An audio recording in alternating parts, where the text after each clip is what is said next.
Que no te engañen los protestantes. Cristo está realmente en la Eucaristía.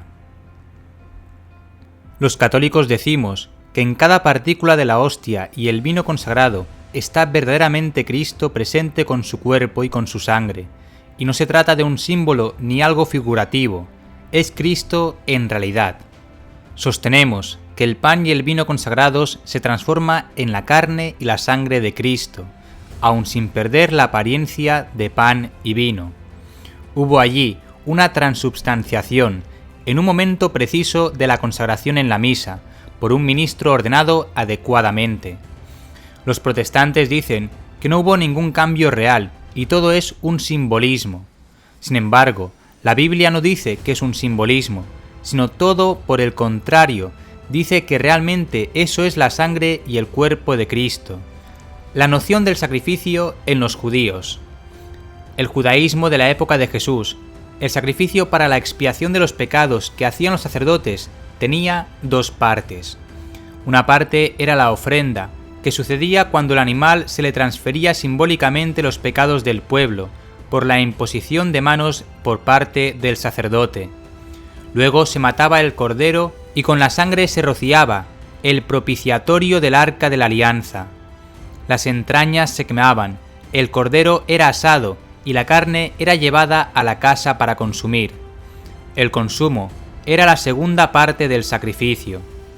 El culmen de esto era la Pascua judía, donde la familia tenía que comer la carne en una noche, por lo que el cordero era consumido en varias etapas por cada consumidor, hasta que el cordero se consumía totalmente.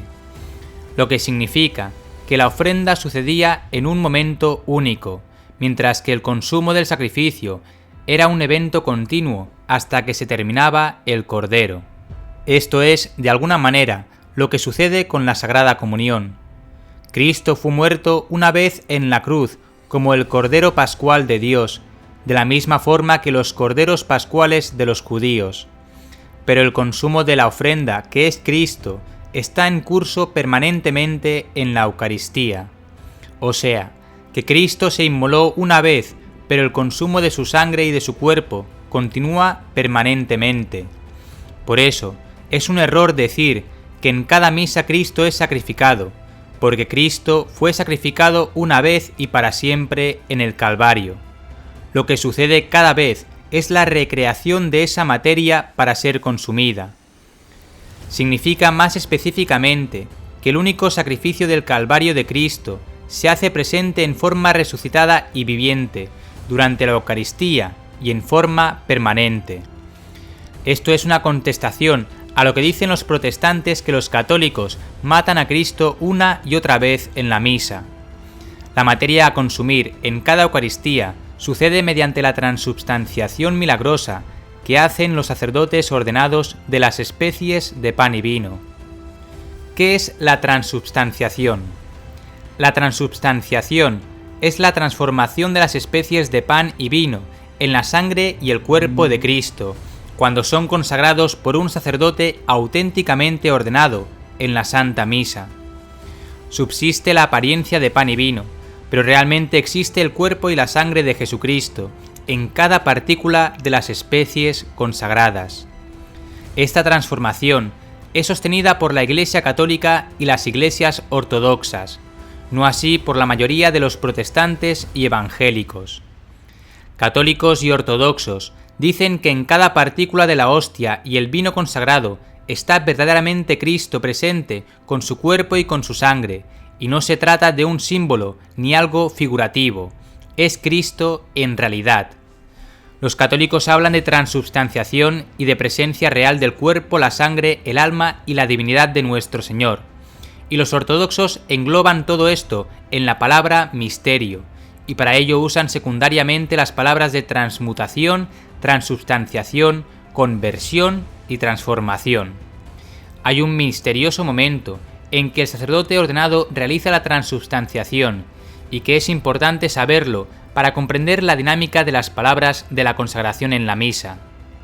Así pues, ¿en qué momento sucede la consagración y la transubstanciación? El momento más misterioso de la misa es cuando el sacerdote consagra el pan y el vino, y se transforman súbitamente, se transubstancian.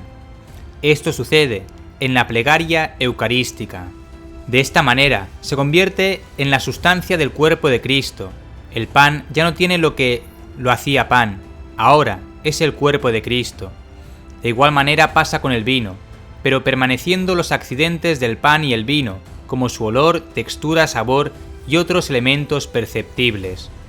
Como la sustancia es la de Cristo, cualquier pedazo minúsculo contiene a Cristo todo entero, igualmente cualquier gota de vino.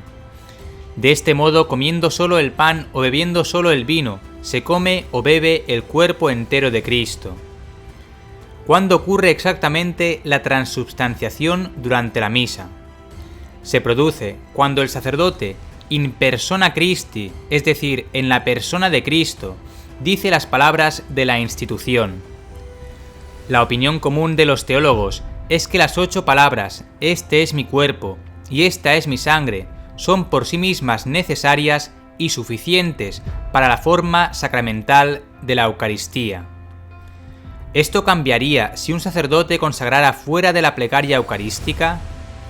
De acuerdo con el derecho canónico 927, está explícitamente prohibido para un sacerdote consagrar fuera de la celebración eucarística.